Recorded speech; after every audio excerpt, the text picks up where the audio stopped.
بسم اللہ الرحمن الرحیم، السلام علیکم۔ سب سے پہلے آپ کو بتا دوں کہ آپ لوگوں نے کل عمران خان صاحب کا جو بیان ہے وہ ٹی وی انٹرویو آپ نے سنا، جس میں انہوں نے بہت ہی کلیئر کٹ الفاظ میں کہا، کوئی اس میں دو الفاظ نہیں تھے، ایک ہی انہوں نے سٹانس لیا۔ انہوں نے بولا کہ جی جو طے شدہ معاملات ہیں اس پر اگر معاملات کمپلیٹ ہوتے ہیں تو اسرائیل کو تسلیم کرنے کی بات ہو سکتی ہے، لیکن انہوں نے اس میں مزید اضافہ کر دیا۔ انہوں نے کہا کہ جی کشمیر کے ایشو کو بھی اسی ایشو میں ڈال دیں، کیونکہ میں فلسطین سے وڈرا ہونے کا مطلب کشمیر سے وڈرا ہونا ہے، اور فلسطین کا مسئلہ حل ہو جائے گا تو ہم اسرائیل کی طرف سوچ سکتے ہیں۔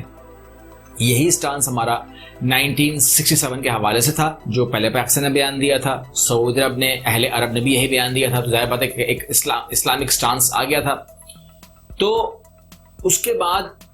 جب میں نے برلن کی سپیچ سنی وزیر خارجہ کی سعودی عرب کے،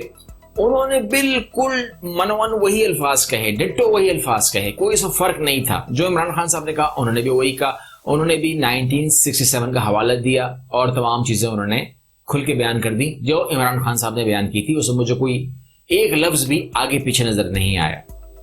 کیا یہ سب کچھ ایسا ہی ہونے جا رہا تھا؟ ایک ہفتے کے بعد سعودی عرب نے کیوں بیان دیا؟ ایک دن میں بیان دے دیتا، 2 دن میں بیان دے دیتا۔ یو اے ای ایک چھوٹی کنٹری ہے، مگر ایسی کنٹری بھی نہیں کہ بالکل اس کے بارے میں بات نہ کی جائے، کیونکہ وہ پارٹنر تو ہے، وہ اس کا ایک رشتہ تو ہے سعودی عربی کے ساتھ۔ سمجھانا، بتانا، تم نے اچھا کیا، تم نے برا کیا، یہ باتیں بھی ہو سکتی تھیں، لیکن سعودی عرب خاموش رہا۔ اس کے بعد ایک اور پیچھے بات آئی ہے، میں آپ کو پہلے کلیئر کر دوں، وہ میں کلیئر کر دوں، اس کے بعد پھر ہم بات کرتے ہیں لابنگ وغیرہ کی۔ ایک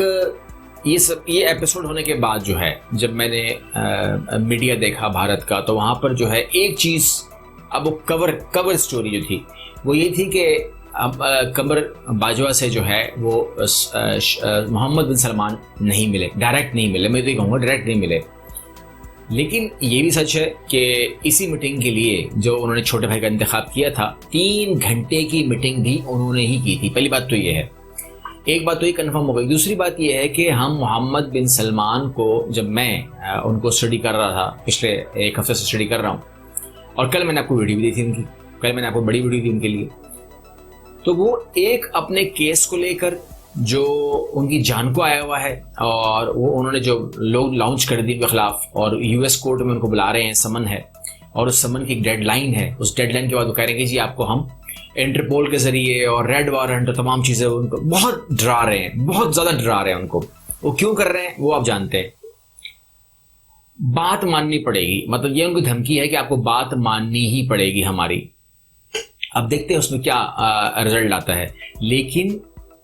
ایک ان کی والد کی جو طبیعت ہے وہ اتنی ناساز ہے کہ خدا نہ خواستہ ان کی جو اطلاعات ہیں وہ اطلاعات تو کچھ اور ہیں، لیکن بہرحال ہمیں چونکہ وہ کنفرم نہیں ہے، ابھی کوئی آفیشیل اناؤنسمنٹ نہیں ہوئی، تو ہم یہ کہہ دیتے ہیں کہ وہ ابھی شدید بیمار ہیں، ہم یہ کہہ دیتے ہیں، مگر ہمارے پاس کچھ اور اطلاعات ہیں، مگر مناسب نہیں ہے اس وقت کوئی ایسی بات کرنا۔ جب جنرل باجوہ صاحب اور DG/ISI سعودی عرب کے دورے پہ تھے، تو ان کے سامنے وہ ملک تھے جہاں سے جب لابنگ بھی اگر ہوتی ہے نا، اگر عام پرائیویٹ فرم بھی لابنگ کرتی ہے تو وہ ہارتی نہیں ہے نارملی، لیکن یہاں پر ہم دیکھتے ہیں کہ پاکستان کے سامنے کون تھا؟ پاکستان کے سامنے امریکہ تھا، پاکستان کے سامنے بھارت تھا، پاکستان کے سامنے اسرائیل تھا۔ اگر ان تمام باتوں، اگر صرف یہ کہنا ہو سعودی عربیہ نے کہ ہم قبول کرتے ہیں اسرائیل کو لیٹ سے، تو یہ تینوں ملک اگر خوشی مناتے تو ہماری سمجھ میں آ جاتا کہ ٹھیک ہے، جو انہوں نے سٹانس لیا اور جو ٹرمپ کے داماد نے اناؤنس کیا تھا کہ یہ ہونے جا رہا ہے، اور وہ آدمی غلط نہیں کہتا۔ میں دوبارہ اپنی بات پہ قائم ہوں، کیونکہ 2018 سے میں اسٹڈی کر رہا ہوں سعودی عربیہ کے ریلیشنز ود اسرائیل، لیکن اس پہ اتنی زیادہ کھل کے بات اس ٹائم اگر ہم کرتے تو شاید لوگ کہتے کہ یہ دیوانے ہو گئے ہیں، پاگل ہو گئے ہیں، کیا باتیں کر رہے ہیں۔ آج یہ باتیں ہم کر سکتے ہیں، کیونکہ آج یہ بات سننے کی ہمت لوگوں میں آ گئی ہے، تو اس لیے ہم بات کر رہے ہیں، لیکن وہ ریکارڈ کا حصہ ہیں۔ اگر آپ گوگل سرچ کریں گے تو آپ کو 2018 کے بیانات مل جائیں گے، محمد بن سلمان کے، اور سعودی عرب کا جو سٹانس ہے، جو انہوں نے اسرائیل کے بارے میں کہا، وہ سب